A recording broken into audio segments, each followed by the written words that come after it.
Hey Internet, it's RJ. Welcome back. Thanks for tuning into the show today. Now, today's episode, we're talking about what the fuss is behind earning all these credit card points and miles. You often hear people on the internet talking about it, playing the points and miles games from credit cards, but what does it all mean? Why should you care? And what's it actually worth? So, of course, if that sounds interesting to you, then go ahead, press the subscribe button, and let's get to work.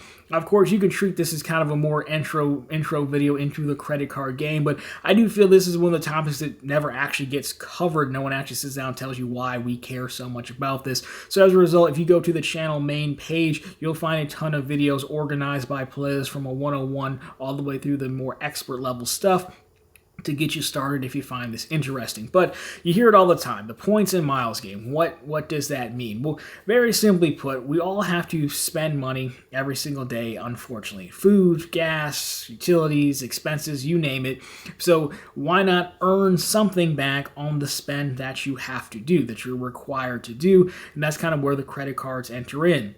Banks offer credit cards as a product that they can use to generate money on. Banks make money when you swipe the credit card via merchant fees, processing fees. And of course, if you don't pay your credit card off in full, which you should always do, they make money on interest. So that's what's in it for them. But to entice people to use them versus just paying cash, they offer, of course, protections like purchase protection, return protection, extra warranties, things like that.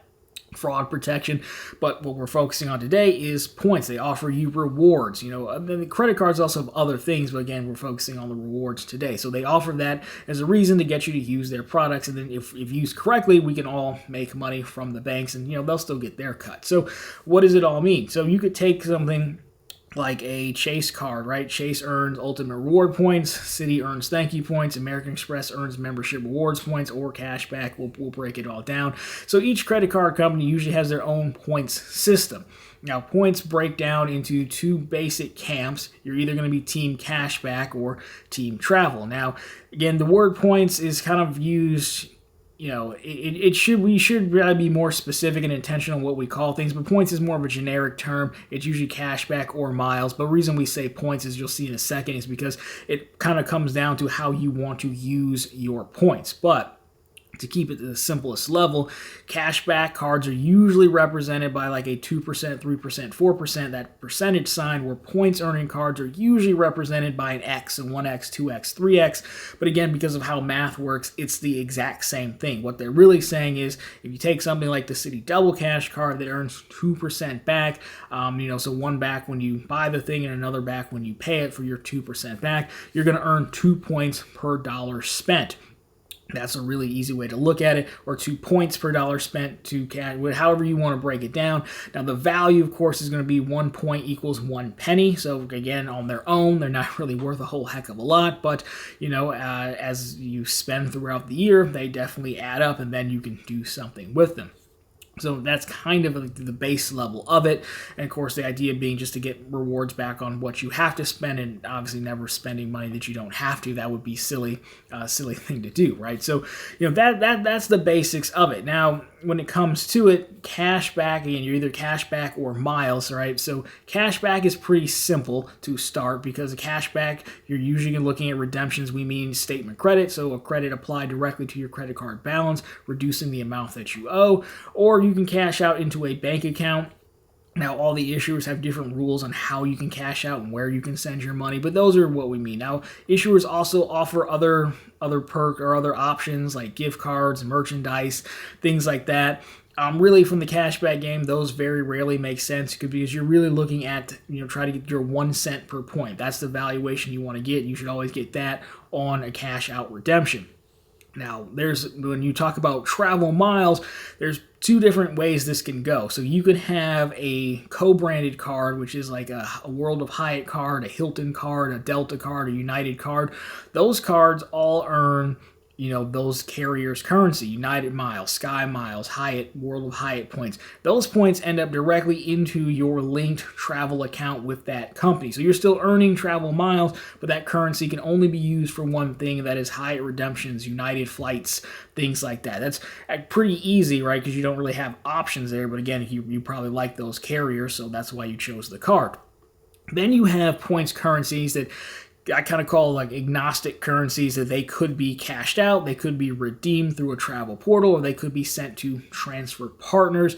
Now again, we're trying to keep this 101 level here for points, but basically you take something like Chase Ultimate Rewards points currency. Even though Chase brands some of their cards, like the Freedom line, as cashback cards, and some of their cards as Sapphire cards as travel cards, they all earn a common points currency called Ultimate Reward points.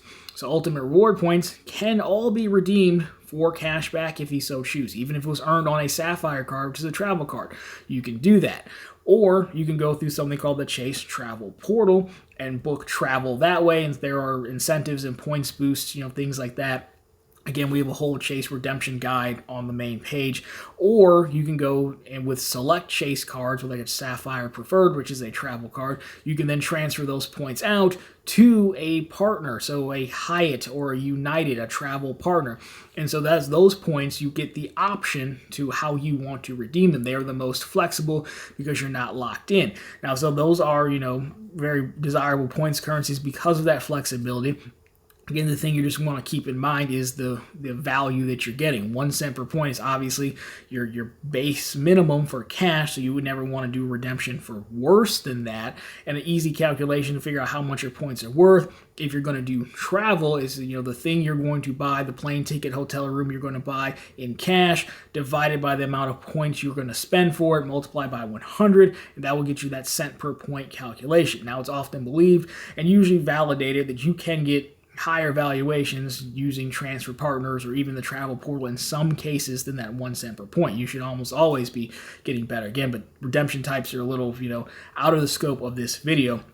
It's just kind of how we break out points and how they work. Now, the way you earn points, right? We've told you what they're worth, how to use them, how do you earn them? Well, again, credit cards are assigned multipliers. That's what we call them.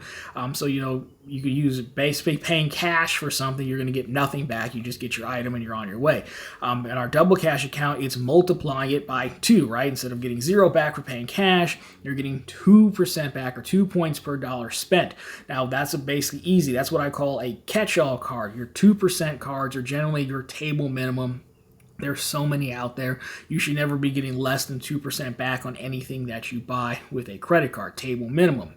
Now, credit cards come in all sorts of forms. Travel cards, as we talked about, cards that are focused on dining, on shopping, on entertainment, on travel, you name it. And all those cards are kind of potentially targeted at certain multipliers. And so the idea here would be you go through and build out your own credit card setup, depending on how far you want to get into it, on multipliers that are focused on, getting the best return you can on where you spend the most at. Now, I myself am trying very hard to get to a setup where I get 4 to 5% back on everything.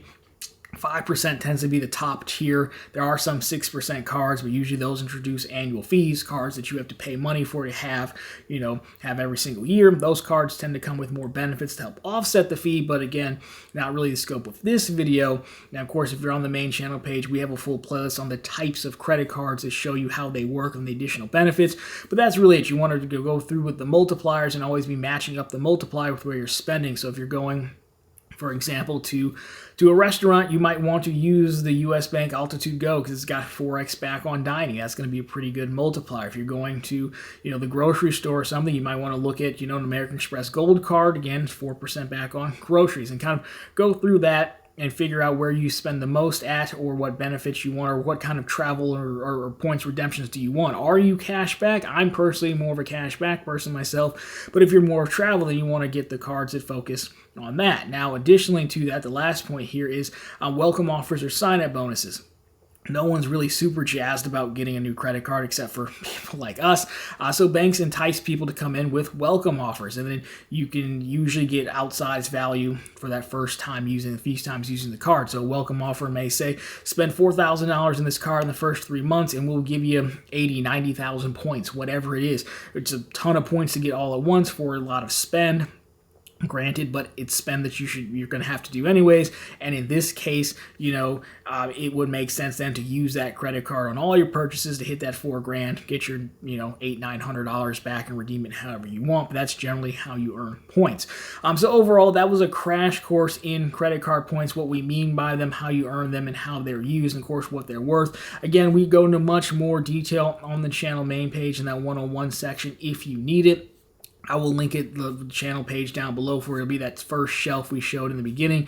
You can kind of go through and find what you need. But of course, if you're into this credit card game, then definitely consider subscribing or at least dropping a thumbs up down below. Let me know what other one-on-one videos you'd like to see. And if you want to get started with the credit cards, earning some points, well then check out profitablecontent.com, where we have all the latest bank bonuses, credit card offers, and news stories. So go ahead, get started. The best way to learn is just to get started. But anyways, guys, that's going to do it for this one. As always, thank you so much for watching, and talk to you very soon in the next one.